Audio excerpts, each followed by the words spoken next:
It was an October morning when Sarah Mitchell decided not to go to work. The headache that had tormented her since the night before had become unbearable. At 9:47 a.m. on October 15, 2019, she walked down the stairs from her second-floor apartment and found the ground floor door slightly ajar. What Sarah saw when she pushed that door open would forever change the small town of Brookhaven, Connecticut.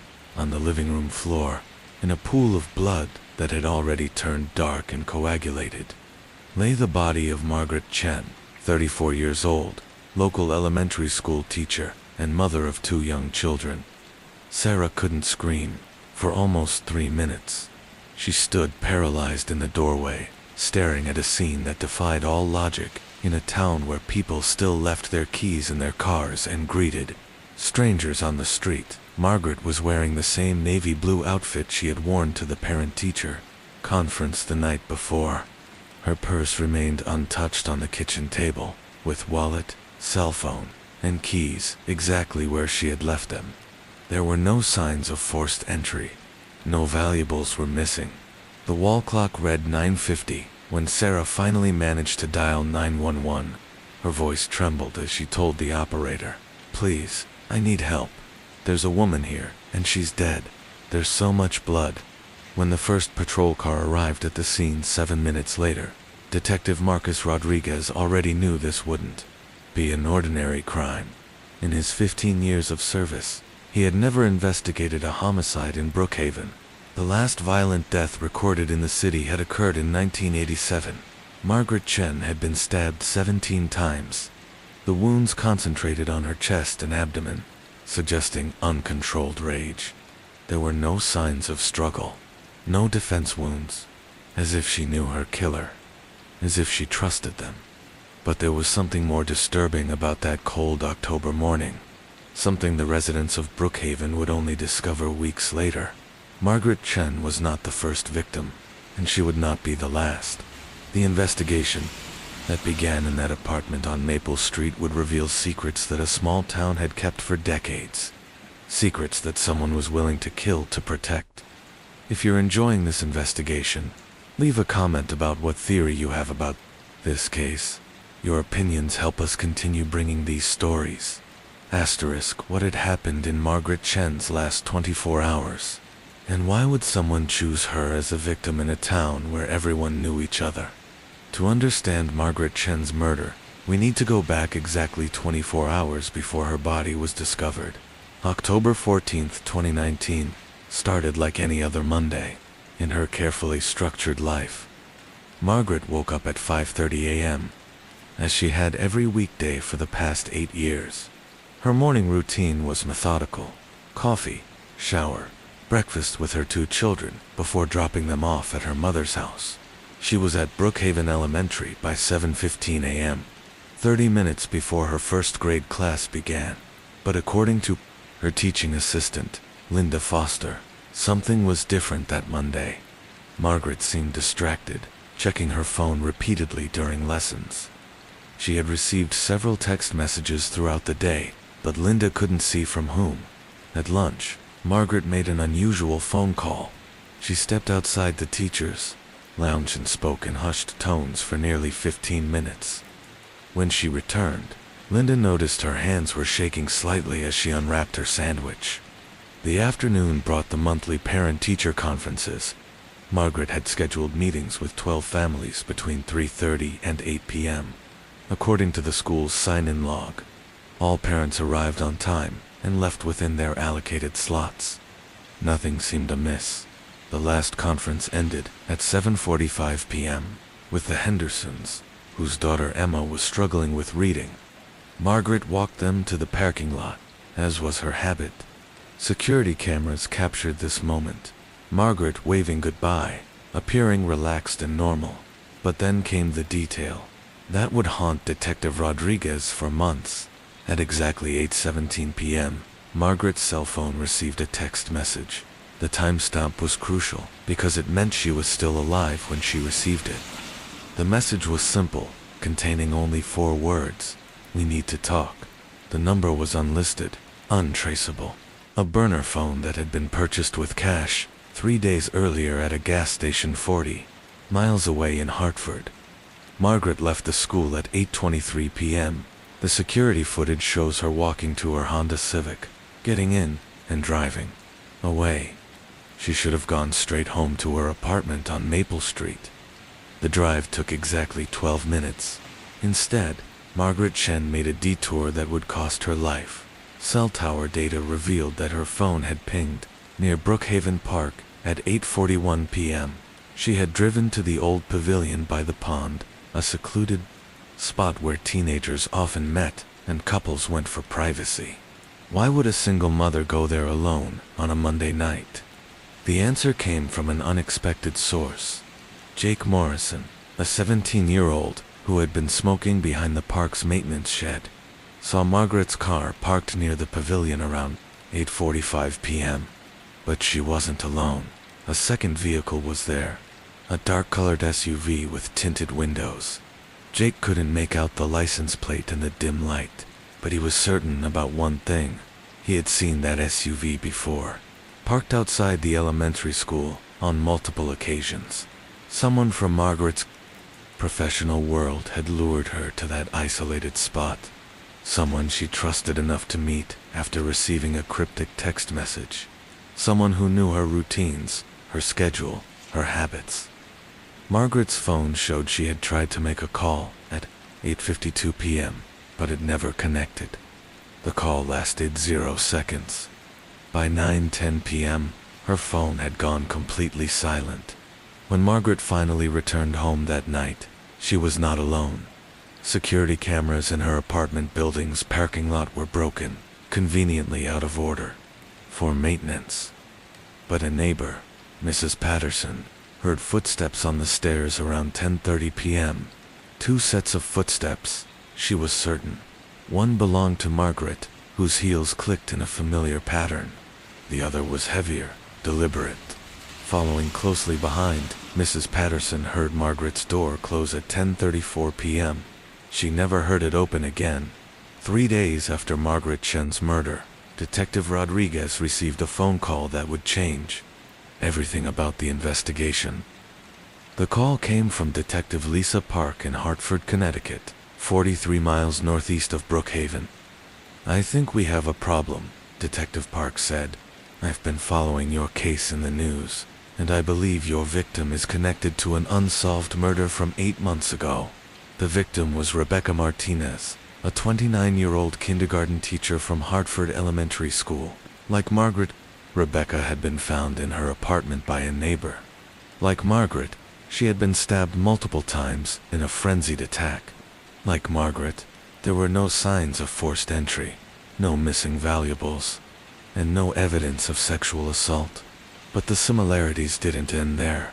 Rebecca Martinez had also received a mysterious text message on the night of her death. "We need to talk," the same 4 words that had lured Margaret Chen to her final meeting. Detective Rodriguez drove to Hartford that afternoon to review Rebecca's case file. What he discovered sent chills down his spine. Rebecca had last been seen leaving her school after parent-teacher conferences. Just like Margaret, security footage showed her talking to someone in the parking lot, though the person remained just outside the camera's range. Rebecca's phone had pinged near a secluded area in Hartford's Riverside Park around 9:15 p.m. A jogger had reported seeing 2 vehicles there that night, a small sedan and a dark SUV. When Rebecca's body was found the next morning, her neighbor mentioned hearing 2 sets of footsteps in the hallway the night before. The pattern was unmistakable. 2 young teachers, 2 mysterious meetings, 2 identical text messages, and in both cases, the killer had somehow gained access to their homes without breaking in. Rodriguez requested the phone records for both victims. The burner phone that had texted Margaret was different from the one that had contacted Rebecca, but both had been purchased with cash from gas stations along Interstate 91, the highway that connected Hartford and Brookhaven. If you're following this investigation closely, share your thoughts in the comments below. Do you think the killer specifically targets teachers, or is there another connection we haven't discovered yet? As Rodriguez dug deeper into both women's backgrounds, he found another disturbing link. Margaret and Rebecca had never met, but they had both attended the same teaching conference in Springfield, Massachusetts. Just 6 weeks before Rebecca's murder, the conference was titled Modern Approaches to Elementary Education and had been attended by over 200 teachers from across New England. Both Margaret and Rebecca had signed up for the same workshop, identifying and reporting signs of child abuse. The workshop instructor was Dr. James Whitmore, a child psychologist who had been working with schools throughout Connecticut for over 15 years. Dr. Whitmore's presentation focused on recognizing behavioral patterns in children who might be suffering abuse at home. But when Rodriguez tried to contact Dr. Whitmore, he discovered something troubling. The phone number listed in the conference materials was disconnected. The address led to an empty office building, and according to the Connecticut Board of Psychology, no license had ever been issued to anyone named James Whitmore, the man who had taught Margaret and Rebecca about identifying child abuse didn't exist. Rodriguez immediately contacted the conference organizers in Springfield. They were shocked to learn about Dr. Whitmore's false identity. According to their records, he had volunteered to conduct the workshop free of charge, claiming it was part of his community service commitment. The conference organizers provided security footage from the event. The man calling himself Dr. Whitmore was approximately 40 years old, average height, with dark hair and glasses. He drove a dark blue SUV and had paid the parking fee with cash. More importantly, the footage showed him having lengthy conversations with both Margaret Chen and Rebecca Martinez during the conference breaks. He had specifically sought them out, targeting teachers who worked with younger children. As Rodriguez studied the footage, one detail made his blood run cold. In the background of one frame, he could see the same dark SUV that Jake Morrison had witnessed at Brookhaven Park the night Margaret died. The killer wasn't just methodical, he was patient. He had spent 6 weeks planning these murders, carefully, selecting his victims and building their trust before striking. But Margaret Chen and Rebecca Martinez were just the beginning. The fake Dr. Whitmore had collected business cards and contact information from dozens of teachers at that conference, and according to the sign-in sheet, his next potential victim was already marked. Who was the man calling himself Dr. James Whitmore? Detective Rodriguez knew that understanding the killer's psychology was crucial to preventing the next murder. He reached out to FBI profiler agent Sarah Chen, a specialist in serial killer behavioral patterns. Agent Chen studied the case files for 2 days before delivering her assessment. The killer, she concluded, was highly organized and methodical. His choice to impersonate a child abuse expert wasn't random, it was deeply personal. This individual likely has a history of childhood trauma involving authority figures, possibly teachers or school personnel, Agent Chen explained. He's not killing these women out of sexual motivation or robbery. He's punishing them for something he believes they represent. The fake identity as a child psychologist suggested several possibilities. The killer either had legitimate knowledge of child psychology, had studied it extensively, or had personal experience with the system. His ability to conduct a convincing workshop meant he understood the subject matter well enough to fool professional educators. Agent Chen's profile painted a picture of a man between 35 and 45 years old, likely unmarried or divorced, with a history of unstable employment. He would appear charming and trustworthy in social situations, but would have difficulty maintaining long-term relationships. Most importantly, he would have a deep-seated resentment toward elementary school teachers specifically. Rodriguez began searching missing person reports and criminal databases for men matching this profile. The breakthrough came from an unexpected source, a school district in Vermont. In 2017, a man named Marcus Dalton had applied for a teaching position at Burlington Elementary School. During the background check, investigators discovered that his teaching credentials were falsified. When they attempted to arrest him, Dalton had disappeared, leaving behind only an empty apartment and a 2015 dark blue Ford Explorer. The vehicle description matched witnesses' accounts from both crime scenes. Marcus Dalton's real story emerged from deeper investigation. Born in 1979 in Rutland, Vermont, he had grown up in foster care after his mother abandoned him at age 6. His case file revealed a pattern of behavioral problems throughout elementary school, including multiple incidents involving female teachers. At age 8, Dalton had accused his second-grade teacher, Mrs. Helen Brooks, of hitting him. The investigation found no evidence of abuse, and Dalton was transferred to another school. Similar allegations followed him to 3 different elementary schools between ages 8 and 12. Child Services records described Dalton as manipulative and prone to fabricating stories about authority figures. His foster families consistently reported that he became aggressive when confronted by women in positions of power, particularly teachers. By age 14, Dalton had been placed in a residential facility for troubled youth. He remained there until he aged out of the system at 18, with no family connections and minimal education. For the next 20 years, he drifted between jobs, accumulating arrests for fraud, identity theft, and stalking. The stalking charges were particularly relevant. In 2015, Dalton had been arrested for following a kindergarten teacher in Albany, New York, for several weeks. He had approached her multiple times, claiming to be conducting research on child development.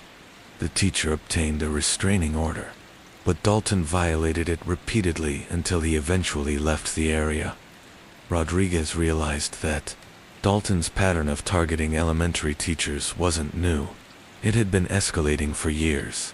The murders of Rebecca Martinez and Margaret Chen weren't his first crimes. They were the culmination of decades of growing obsession and rage.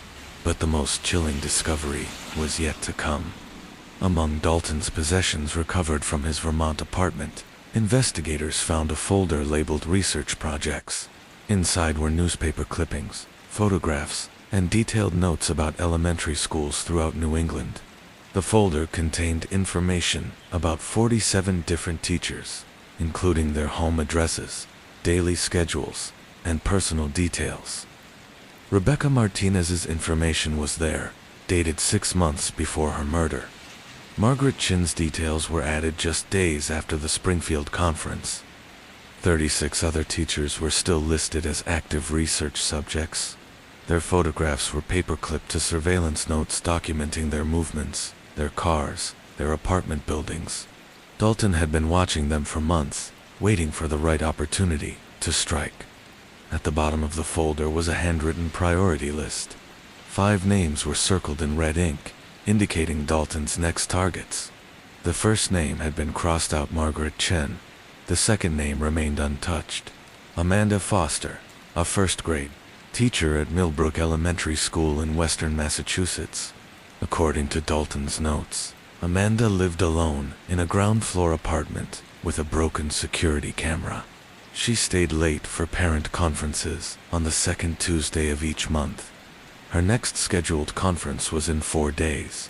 Marcus Dalton had been planning his next murder before Margaret Chen's body was even cold. October 19, 2019. Detective Rodriguez had less than 72 hours to find Marcus Dalton before Amanda Foster's scheduled parent-teacher conferences. The weight of preventing another murder pressed heavily on the investigation team as they worked around the clock to track down their suspect. Rodriguez immediately contacted the Millbrook Police Department in Massachusetts. Within hours, Amanda Foster was placed under protective custody. Unmarked police cars surrounded her apartment building, and undercover officers posed as maintenance workers in her school. But Dalton was nowhere to be found. His last known address in Vermont had been abandoned for over 2 years. Bank records showed no recent financial activity under his real name, and his 2015 Ford Explorer had vanished without a trace. The breakthrough came from an unexpected source. Agent Chen suggested checking homeless shelters and transient housing throughout the region. Men like Dalton, she explained, often lived on the fringes of society, moving frequently to avoid detection. On October 20th, a shelter worker in Worcester, Massachusetts, recognized Dalton's photograph. He had been staying there intermittently for the past 3 weeks, using the name Michael Davidson.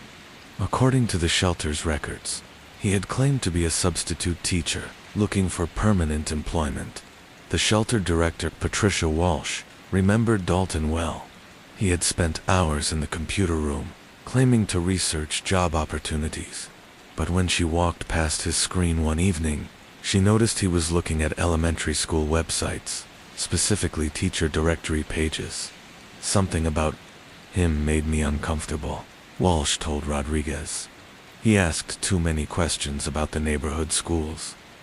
He wanted to know which ones had the best parking, which teachers worked late. I thought maybe he was planning to apply for jobs, but it felt wrong somehow. Dalton had last been seen at the shelter on October 18th, the day after Margaret Chen's murder made regional news. He had checked out abruptly after watching the morning news coverage, claiming he had found employment and no longer needed accommodation. Rodriguez realized that Dalton was following the investigation closely. The media attention might have spooked him, but it wouldn't stop him from pursuing his next target. Men like Dalton, according to Agent Chen, were driven by compulsion. The urge to kill again would only grow stronger with each passing day. The investigation team expanded their search to include every motel, boarding house, and temporary housing facility within a 50-mile radius of Millbrook. They distributed Dalton's photograph to every police department in western Massachusetts and posted alerts at gas stations along major highways.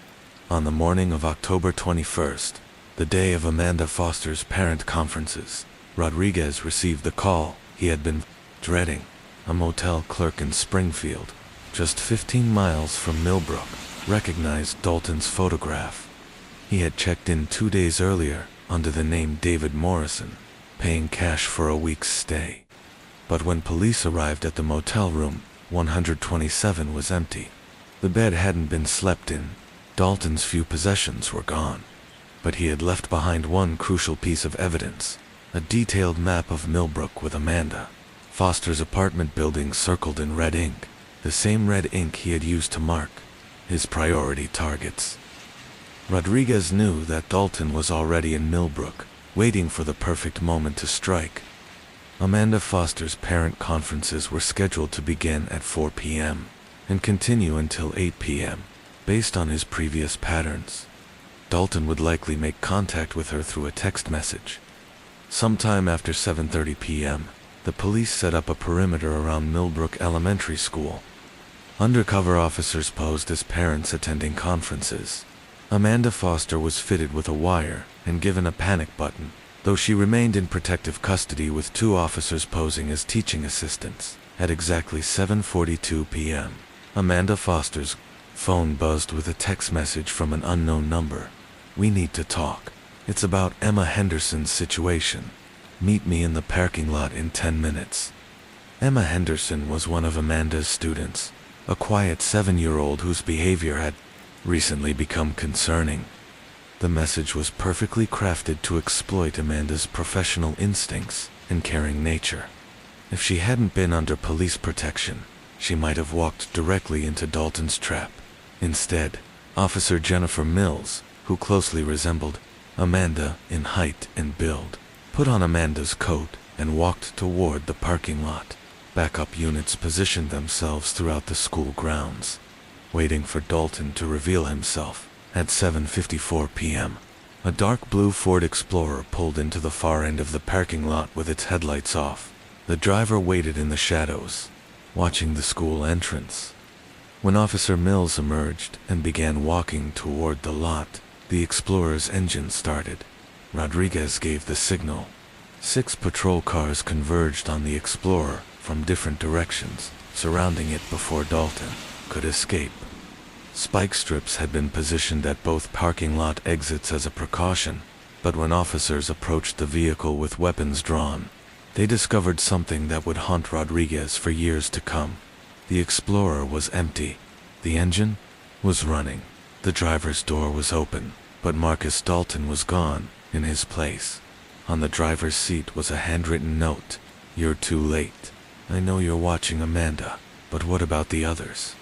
Check your messages, Detective." Rodriguez's phone buzzed with a text from an unknown number. The message contained a photograph of a young woman walking alone to her car in a school parking lot. The timestamp showed it had been taken just minutes earlier. At the bottom of the photo was a caption: "Sarah Mitchell, Brookhaven Elementary. She worked late tonight too. Sarah Mitchell." The same Sarah Mitchell who had discovered Margaret Chen's body just 6 days earlier. Rodriguez's blood turned cold as he realized Dalton's twisted logic. The killer wasn't just targeting random teachers, he was now going after the witness who had disrupted his perfect crime. Rodriguez was 45 minutes away from Brookhaven. Even with sirens and emergency lights, he couldn't reach Sarah in time. He immediately radioed the Brookhaven Police Department while racing south on Interstate 91. "This is Detective Rodriguez, Connecticut State Police. I need immediate dispatch to Brookhaven Elementary School. We have a potential homicide in progress. The suspect is Marcus Dalton, armed and extremely dangerous." The response was devastating. Brookhaven's 2 patrol officers were both responding to a multi-car accident on the other side of town. The earliest backup could reach the school was 25 minutes. Rodriguez tried calling Sarah Mitchell's cell phone directly. No answer. He called Brookhaven Elementary's main office. The automated system informed him that regular school hours had ended and to call back tomorrow. At 8:17 p.m., Rodriguez received another text from Dalton. This one contained a video clip, clearly shot from inside Brookhaven Elementary.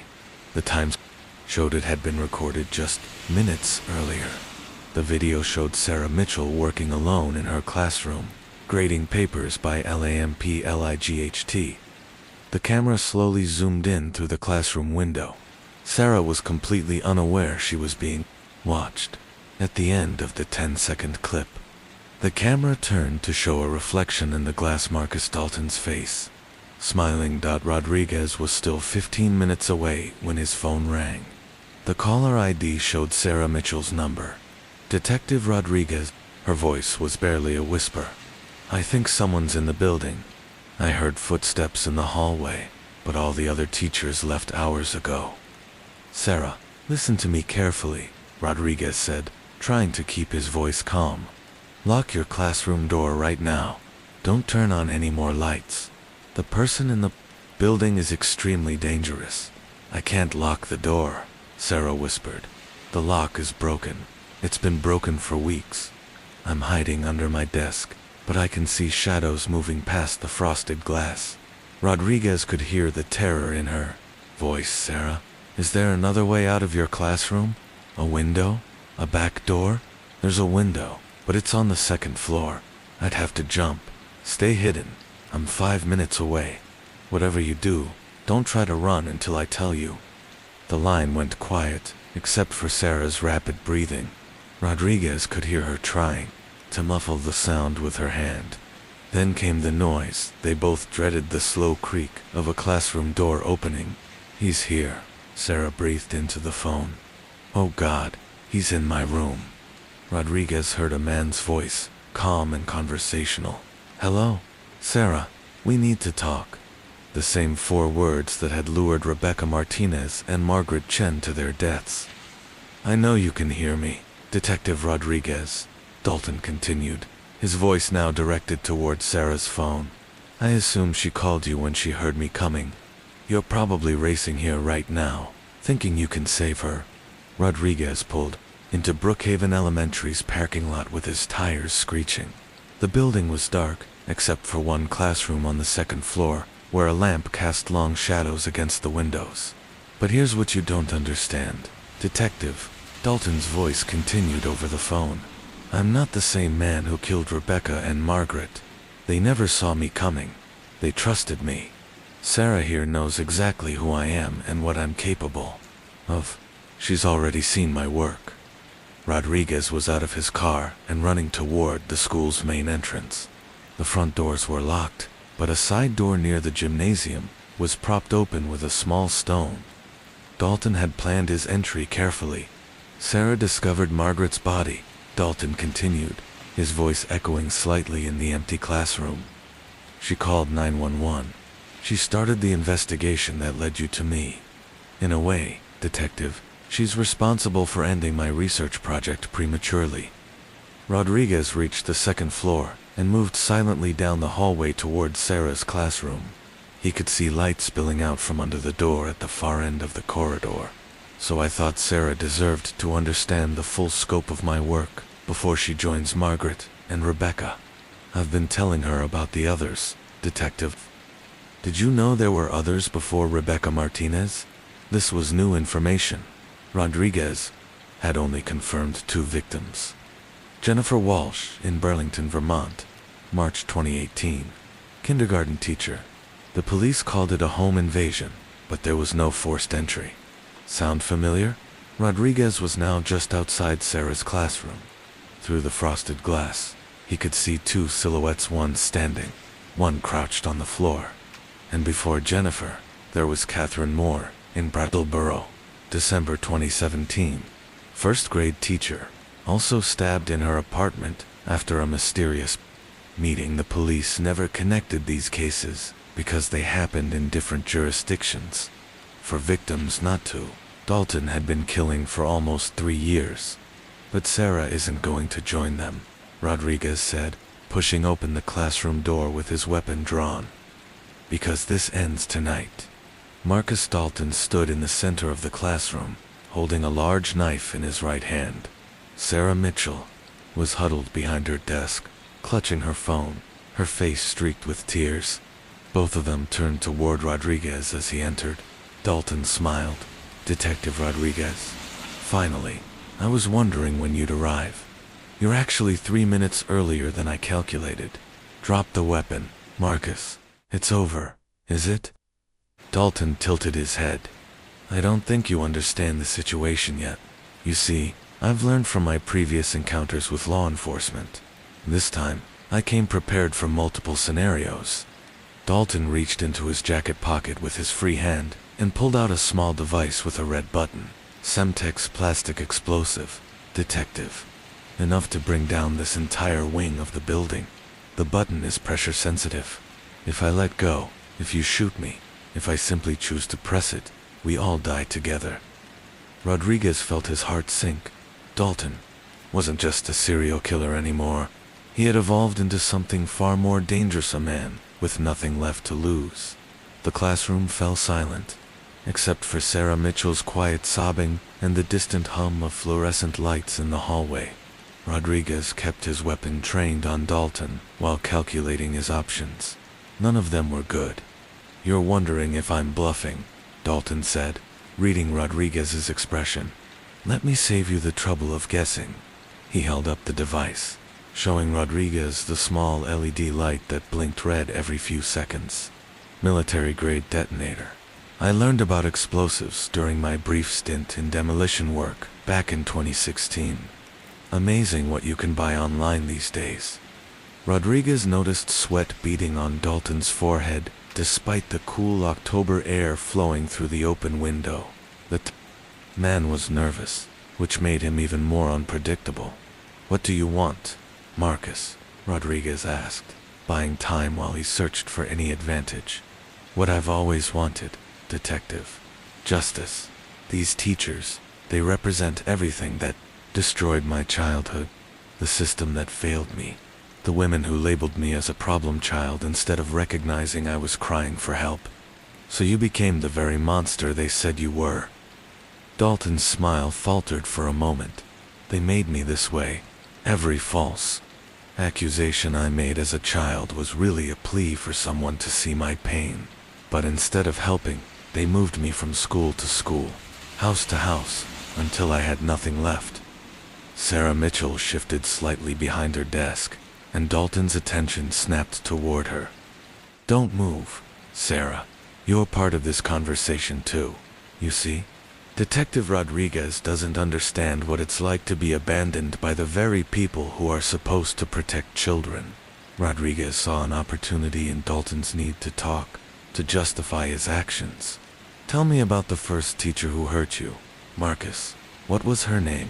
Mrs. Brooks. Helen Brooks. Second grade at Rutland Elementary. Dalton's grip on the knife tightened as he spoke. She humiliated me in front of the entire class when I couldn't read as well as the other children. Called me slow and made me sit in the corner during reading time. That must have been painful for an 8-year-old.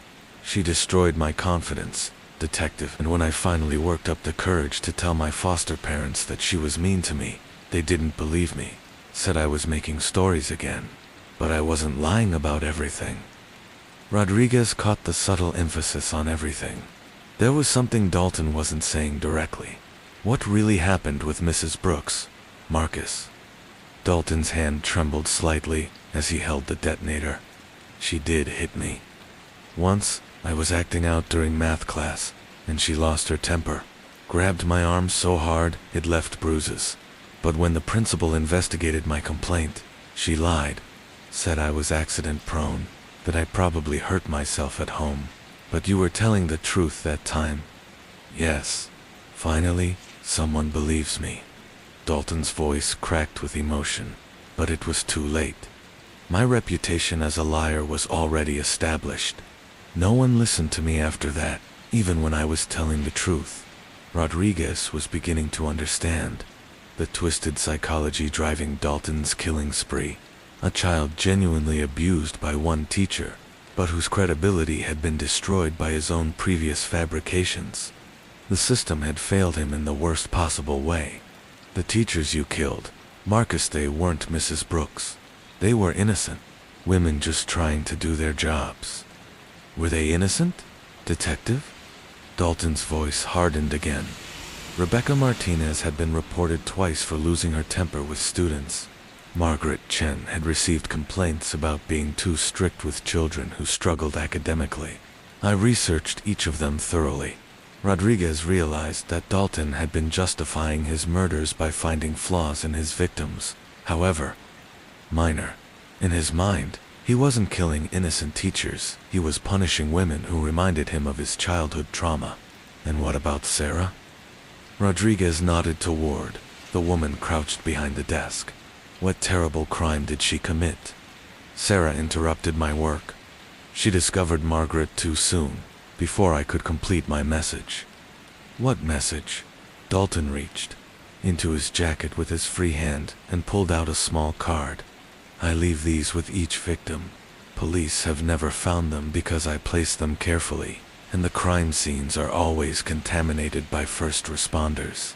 Rodriguez could see writing on the card, but couldn't make out the words from his position. What does it say? For Mrs. Brooks, who taught me that truth doesn't matter. I've left that same message with Jennifer, Catherine, Rebecca, and Margaret.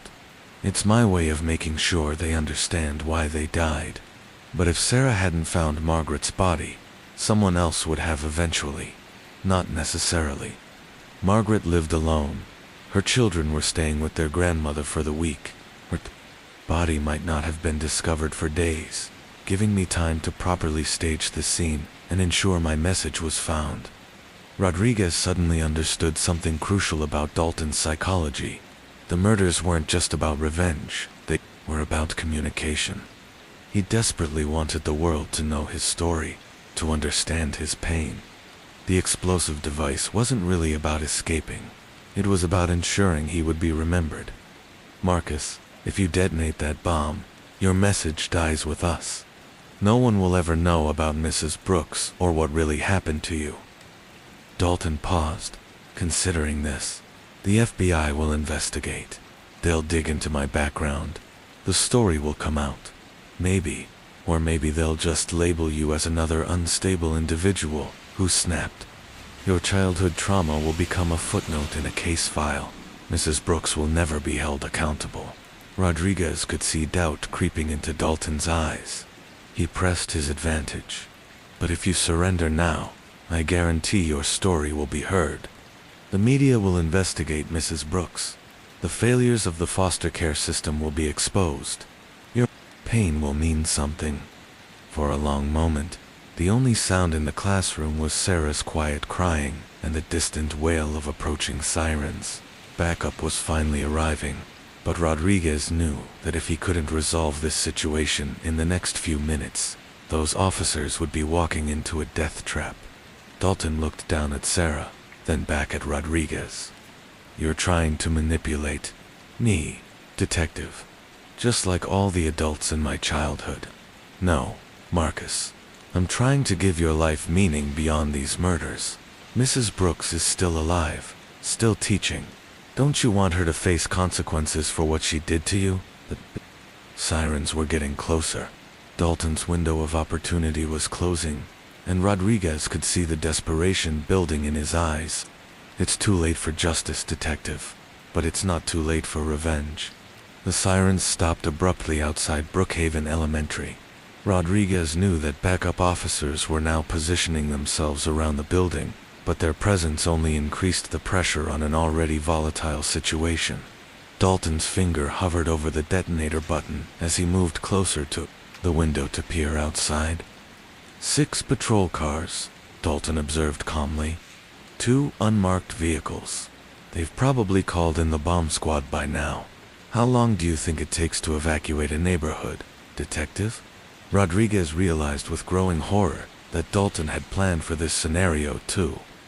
The elementary school was surrounded by residential streets lined with houses where families were settling in for the evening. Children were doing homework. Parents were preparing dinner. None of them knew they were sitting within the blast radius of a madman's final act. "Marcus, there are innocent families out there. Children the same age you were when Mrs. Brooks hurt you. And where were the adults who should have protected me?" Dalton's voice rose with decades of suppressed rage. "Every foster family who didn't believe me. Every social worker who transferred my case instead of investigating my claims. Every teacher who labeled me as a problem instead of recognizing I was a victim." Rodriguez's radio crackled to life. "Detective Rodriguez, this is Captain Morrison. We have the building surrounded. What's your situation?" Dalton smiled coldly and gestured for Rodriguez to answer. "Go ahead, detective. Tell them about our little standoff." Rodriguez keyed his radio while keeping his eyes locked on Dalton. "Captain, I have the suspect in custody, along with 1 civilian hostage. The suspect is armed with both a knife and an explosive device. I need you to establish a 2-block perimeter immediately. Copy that. Bomb squad is en route. ETA 15 minutes? 15 minutes, Dalton repeated thoughtfully. "That's not nearly enough time to clear the area, is it, detective? This neighborhood has over 300 residents within the potential blast zone." Rodriguez saw Sarah Mitchell's face go pale as she realized the scope of Dalton's threat. She was no longer just fighting for her own life.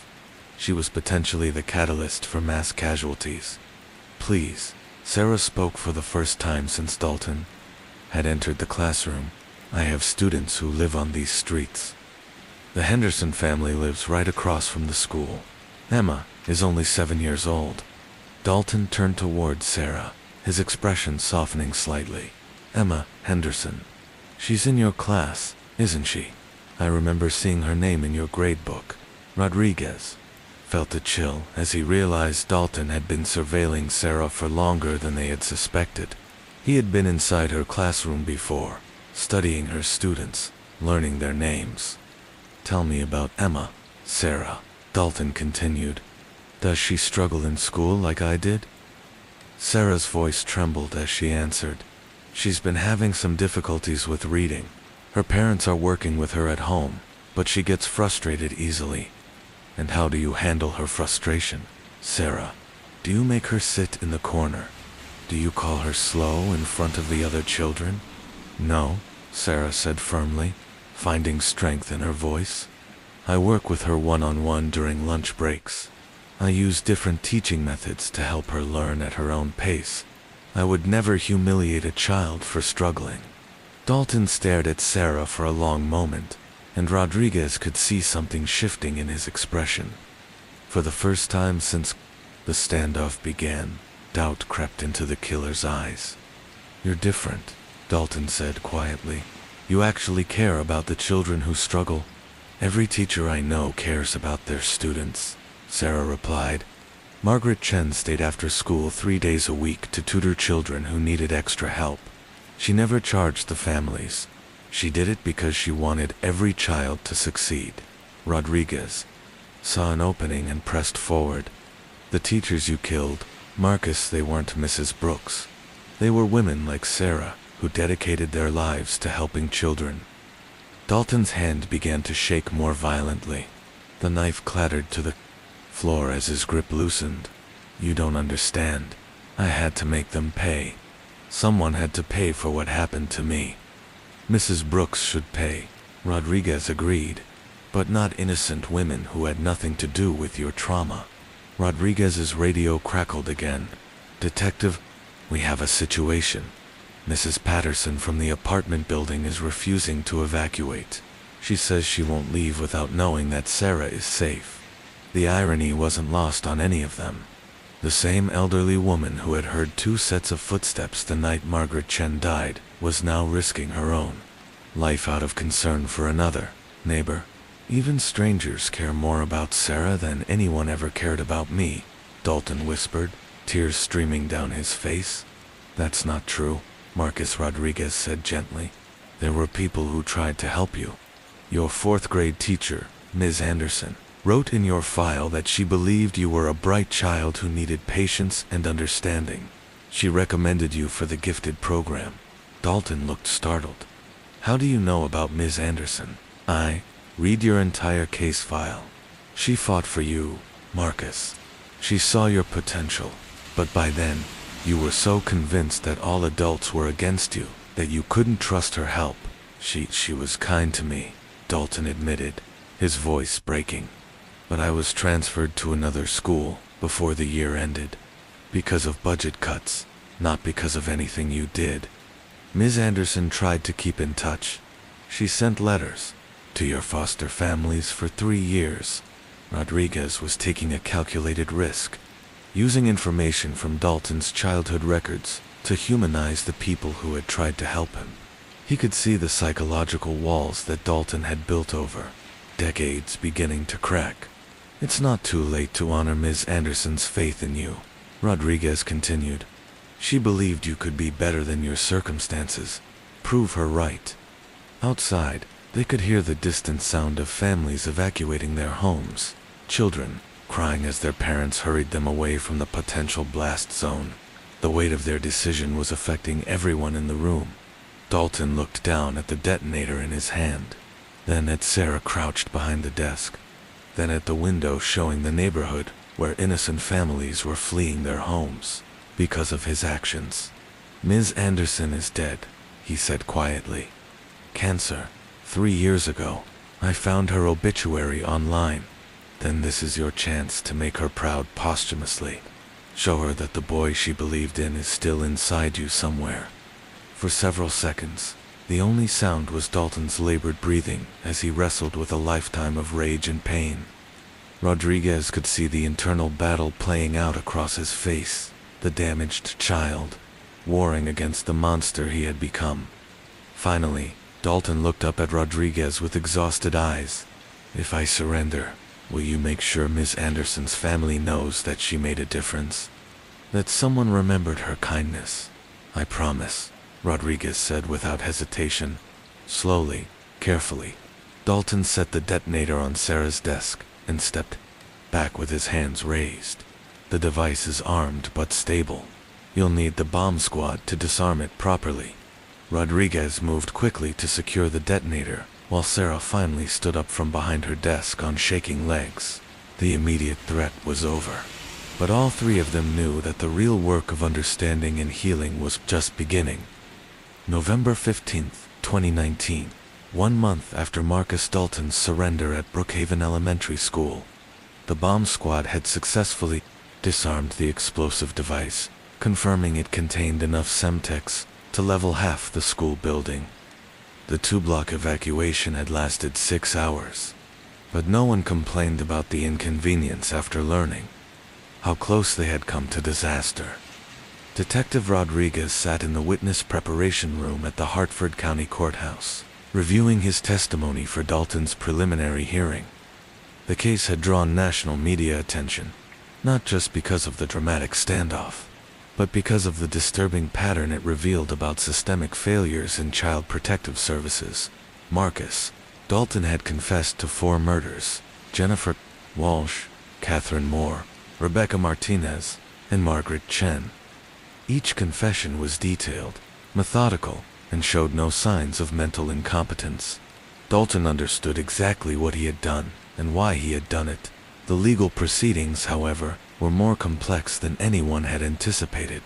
Dalton's defense attorney, Patricia Mills, had built her case around diminished capacity due to childhood trauma.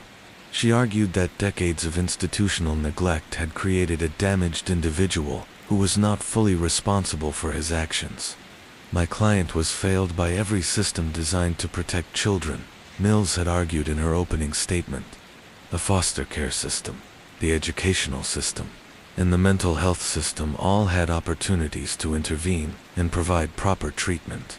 Instead, they labeled him as a problem and moved him along until he became someone else's responsibility. Prosecutor James Mitchell countered with a different narrative.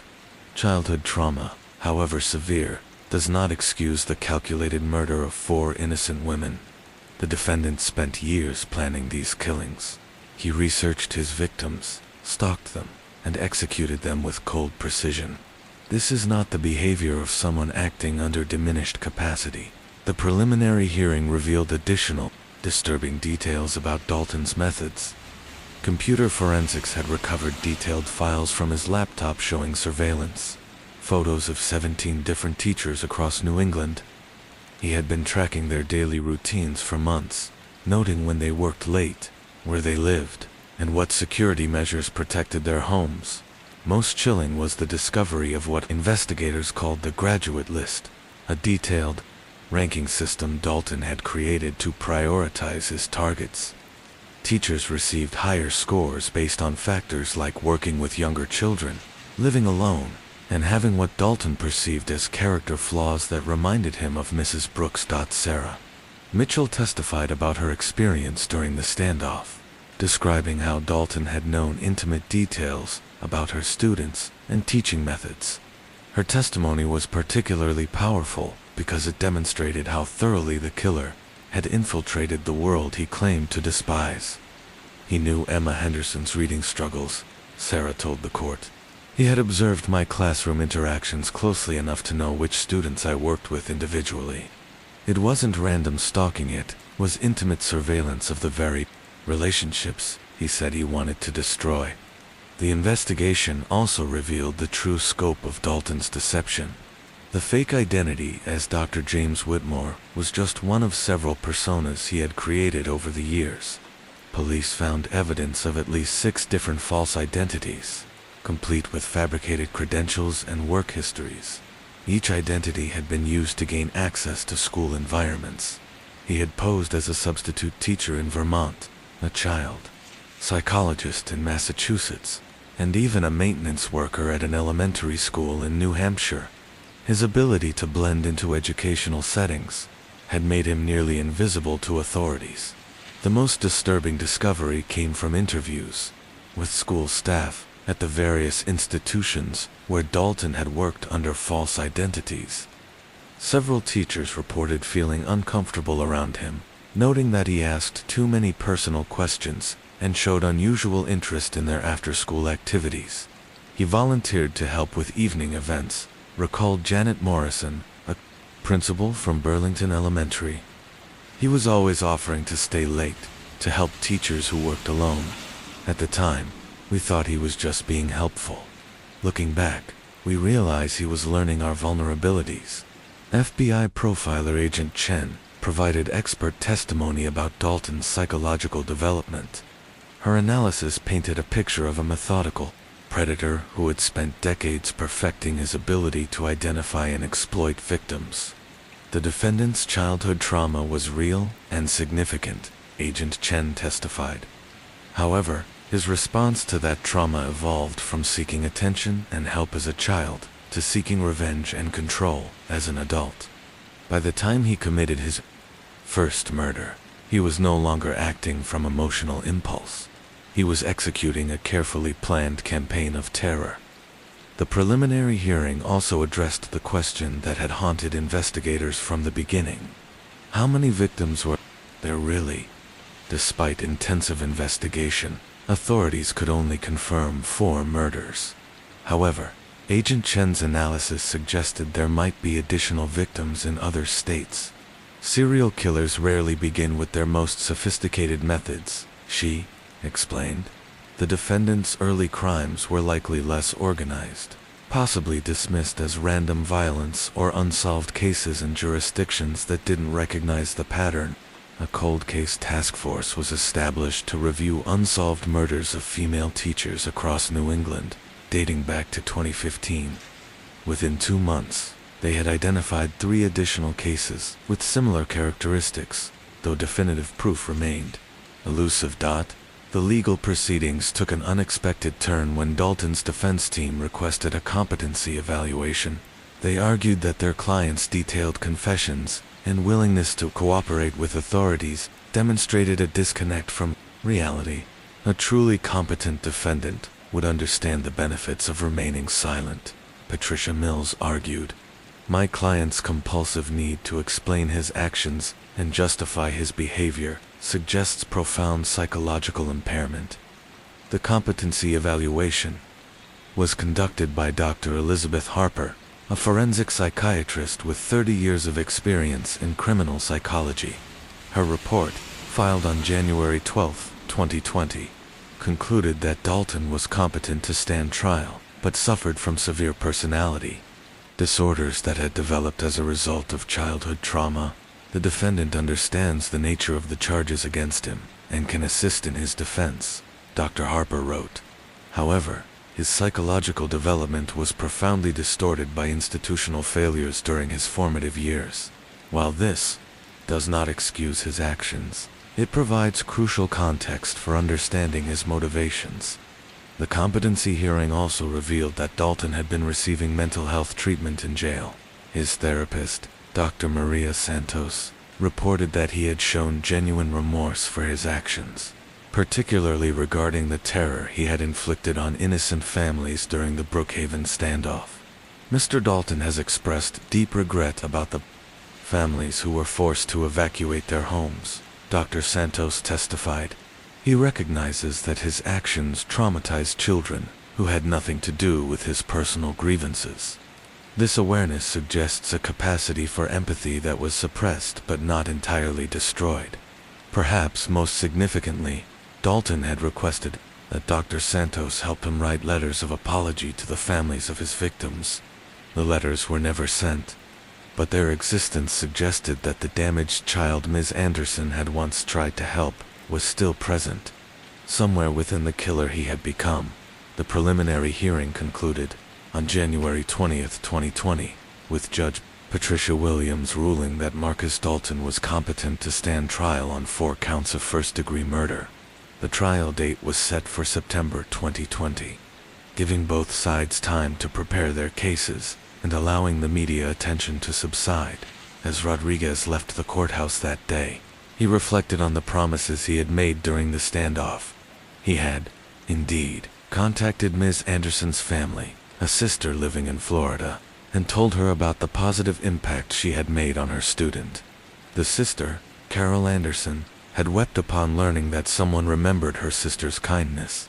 Helen always said that teaching was about planting seeds, Carol had told Rodriguez over the phone. She never knew which ones would grow, but she kept planting them anyway. I'm glad to know that at least one of her students remembered her belief in him, even if it took 30 years and a terrible tragedy to surface. September 14, 2020. The trial of Marcus Dalton began on a crisp autumn morning in Hartford County Superior Court. Due to COVID-19 restrictions, the courtroom was limited to essential personnel, but the proceedings were live-streamed to accommodate the intense public interest in the case. The prosecution, led by James Mitchell, presented a methodical case built on forensic evidence. witness testimony, and Dalton's own detailed confessions. Over 12 days, they painted a picture of a calculating predator who had used his tragic childhood as justification for murdering innocent women. The evidence was overwhelming. DNA linked Dalton to all 4 crime scenes. Cell phone data placed him near each victim on the nights they died. His computer contained detailed surveillance files, victim selection criteria, and even practice runs of his Dr. James Whitmore persona. Most damaging was the testimony from Jake Morrison, the teenager, who had witnessed Dalton's SUV at Brookhaven Park on the night Margaret Chen died. Morrison, now 18, had matured significantly since the events of October 2019. His testimony was clear, confident, and devastating to the defense. "I'll never forget that night," Morrison told the jury. "I knew something was wrong when I saw 2 cars meeting in such a dark, isolated spot. I should have called the police right then, but I was scared. I keep thinking maybe Ms. Chen would still be alive if I had been braver." The defense, led by Patricia Mills, didn't dispute the facts but focused entirely on mitigation. They called expert witnesses in childhood psychology, foster care system failures, and the long-term effects of institutional neglect. Their strategy was clear: convince the jury that while Dalton was guilty, he deserved life in prison rather than the death penalty. Dr. Elizabeth Harper returned to testify about Dalton's psychological evaluation. Her testimony was particularly compelling when she described how childhood trauma had literally rewired his brain's development. By age 12, Marcus Dalton's neural pathways were already established in patterns that made healthy emotional regulation nearly impossible. Dr. Harper explained, the repeated abandonments, the institutional failures, the inability to form secure attachments, these created a perfect storm for the development of severe personality disorders. The most powerful moment of the trial came when Sarah Mitchell took the witness stand. She had struggled with PTSD following the October standoff, but had worked with therapists to prepare for this moment. Her testimony was both harrowing and compassionate. "I was terrified that night," Sarah told the jury. "But even in my fear, I could see the pain in Marcus Dalton's eyes. He wasn't just a monster, he was also a broken human being who had never learned healthy ways to process trauma." Sarah's testimony included details about the conversation she had overheard between Dalton and Rodriguez regarding Ms. Anderson. She described how Dalton's demeanor had changed when he remembered the teacher who had believed in him. "In that moment, I saw the child he had once been," Sarah continued. "The boy who just wanted someone to care, to believe in him, to help him. That child was still there, buried under decades of pain and rage." Marcus Dalton himself chose to testify, against the advice of his legal team. His appearance on the witness stand was the first time many people had seen him speak at length about his crimes. He was calm, articulate, and showed no signs of the rage that had driven him to murder. "I killed 4 innocent women," Dalton said, looking directly at the jury. "I took them away from their families, their students, their communities. Nothing I say can change that, or make it right." He spoke about each victim individually, acknowledging their contributions to education and the lives they had touched. He had clearly done extensive research about their backgrounds, careers, and the impact of their deaths on their communities. Rebecca Martinez had started a reading program for underprivileged children. Dalton continued.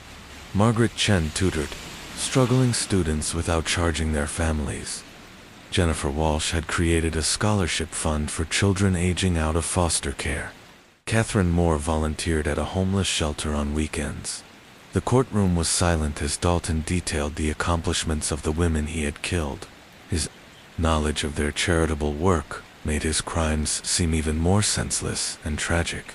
"I convinced myself that these women deserved to die because they reminded me of someone who had hurt me 30 years ago," Dalton said, his voice cracking with emotion.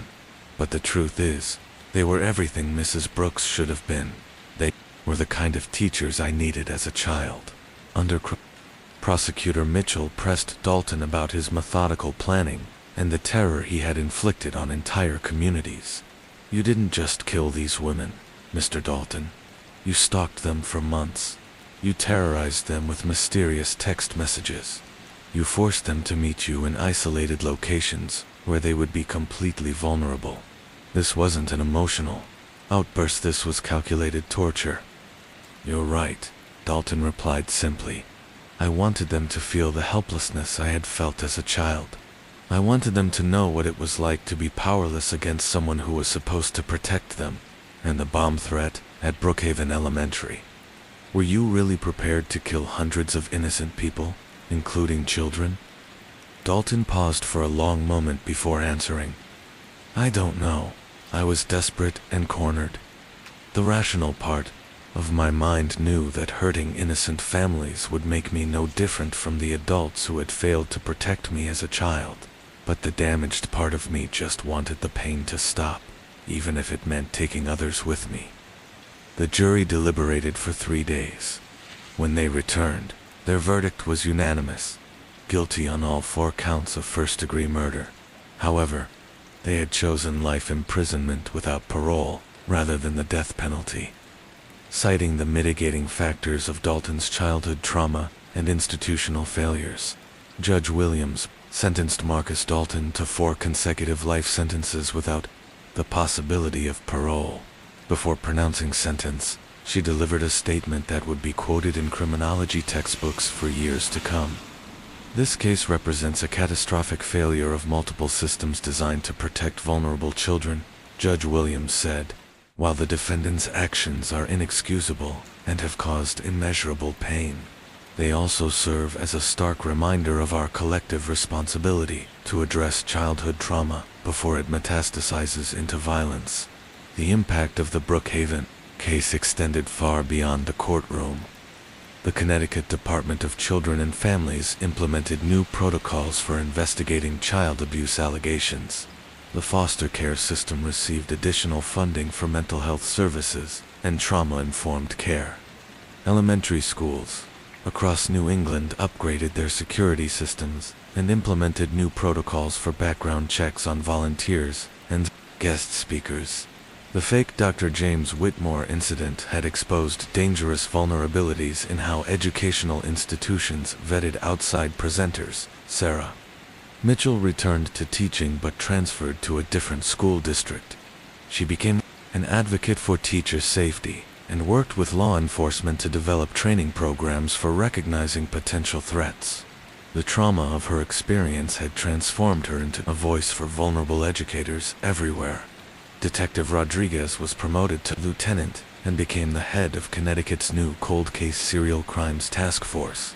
The unit was specifically created to identify patterns in unsolved murders across jurisdictions, preventing future cases like Dalton's from going undetected for years. Mrs. Patterson, the neighbor who had refused to evacuate during the Brookhaven standoff, became a local hero at age 73. She started a neighborhood watch program and advocated for improved security in residential buildings. Her courage during the crisis inspired an entire community to take greater responsibility for each other's safety. The families of Dalton's victims responded to the verdict with mixed emotions. Some felt that life imprisonment was insufficient punishment for the loss of their loved ones. Others expressed relief that the legal proceedings were finally over and they could begin to heal. Rebecca Martinez's mother, Elena, addressed the media after the sentencing. "My daughter spent her life trying to help children who were struggling. She would have wanted to help Marcus Dalton if she had known about his pain. That doesn't excuse what he did to her, but I hope her death leads to changes that prevent other children from growing up without the support they need." Margaret Chen's children, now being raised by their grandmother, were too young to fully understand the proceedings. However, their grandmother, Mrs. Chen, had attended every day of the trial. She spoke briefly to reporters after the verdict. "My daughter Margaret believed that every child deserved a chance to succeed, no matter how difficult their circumstances," Mrs. Chen said. I hope that Marcus Dalton's story helps people understand why that belief was so important to her. Maybe, if more people shared her compassion, tragedies like this wouldn't happen.